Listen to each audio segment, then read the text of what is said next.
C'est justement une grande comédienne. Elle a aussi signé de nombreuses mises en scène.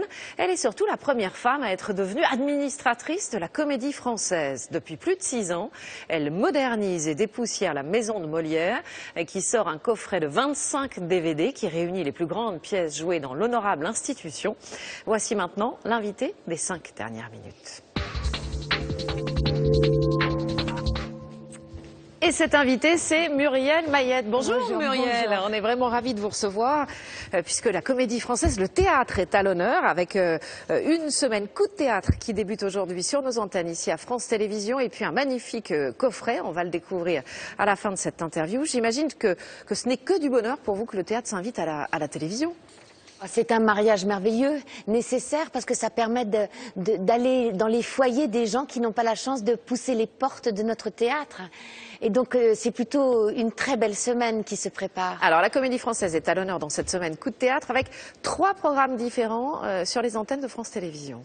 Voilà, demain soir, il y aura Secret d'Histoire avec Stéphane Bern, mais surtout après le Jeu de l'amour et du hasard, que nous venons de jouer au Théâtre Éphémère. Et puis le 18 janvier, à 22h30, il y aura le premier film de fiction réalisé par Dominique Cabrera. Voilà. Une fiction réalisée par la Comédie Française, enfin avec les acteurs de la Comédie Française, c'est la première fois, je crois. C'est la première fois. On est en train actuellement de tourner la 2e fiction et c'est une nouvelle façon de prolonger le partenariat avec France Télévisions. C'est dans la droite ligne de ce que vous souhaitez, vous, pour la Comédie Française, c'est-à-dire que le théâtre sorte un peu de ses murs.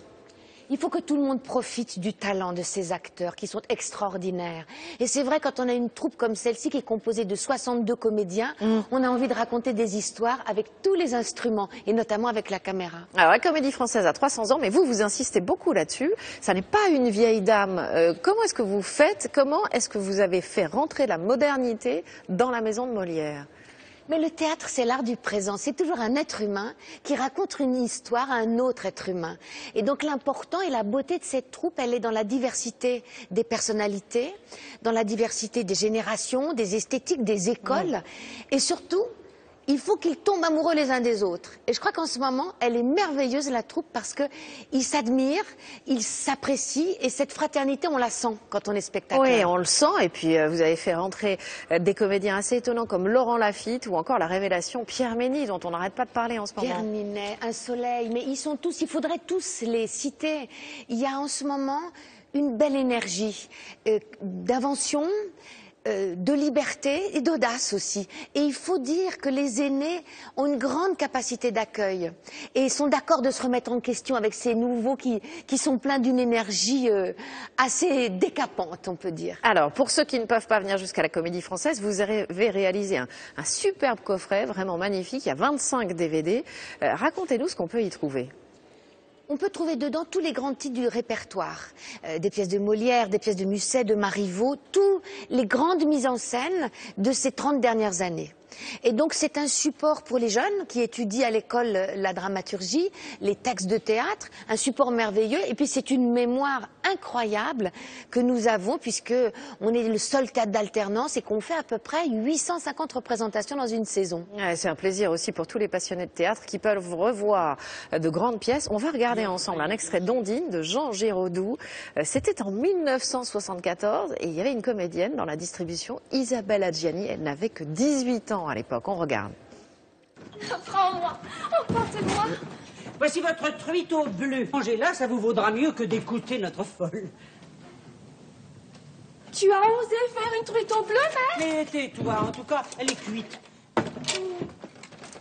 Ma truite chérie, toi qui depuis ta naissance nageais vers l'eau froide. Tu ne vas pas pleurer pour une truite. Ils se disent, mes parents. Ils t'ont prise. Et ils t'ont jeté vive dans l'eau qui bout. C'est moi qui l'ai demandé, petite fille. Vous? J'aurais dû m'en douter. À vous regarder de près, tous devinent. Vous êtes une bête, n'est-ce pas? Oh, excusez-nous, Seigneur. Vous ne comprenez rien à rien, n'est-ce pas? C'est cela, la chevalerie? C'est cela, le courage? Vous cherchez des géants qui n'existent point. Et si un petit être vivant saute dans l'eau claire, vous le faites cuire au bleu. Et je le mange, mon enfant. Et je le trouve succulent. Vous allez voir comme il est succulent. Oh, Mangez-le maintenant. Ah, on sent vraiment le talent qui est en train d'émerger. C'est une belle maison pour ça, la Comédie Française. Magnifique. Et les plus grands comédiens ont foulé ce plateau. On voit Jean-Luc Boutet aussi. Et c'est beau de retrouver Isabelle Adjani si jeune dans ce rôle magnifique d'Ondine. Alors, pour réaliser les travaux à la Comédie Française, vous avez monté de toutes pièces une salle provisoire, le théâtre éphémère, dans la cour du Palais Royal. Et la surprise, vous redoutiez un peu ce moment, mais non, pas du tout. Le succès a été incroyable. C'était un pari gagnant parce que le public nous a suivis, parce que c'était un théâtre entièrement démontable en bois et c'est une scène qui a montré sa qualité puisque acoustiquement on entend très bien. Et là, vous allez retrouver une nouvelle acoustique alors. Voilà, on vient de refaire, on a profité de cette année de travaux pour refaire l'acoustique de la salle Richelieu et c'est très très émouvant. J'aurais envie de citer Molière. Les commencements ont des charmes inexplicables parce que la première fois qu'on a répété dessus, moi j'en ai pleuré de joie. Ah, ça sonne comme un merveilleux violoncelle tout nouveau. Magnifique cette citation de Molière. Merci à vous Muriel Mayette. La semaine Coup de théâtre, c'est à partir de ce soir sur France Télévisions. Le coffret de 25 DVD des pièces de la Comédie Française. Merci encore d'être venu. Merci à vous.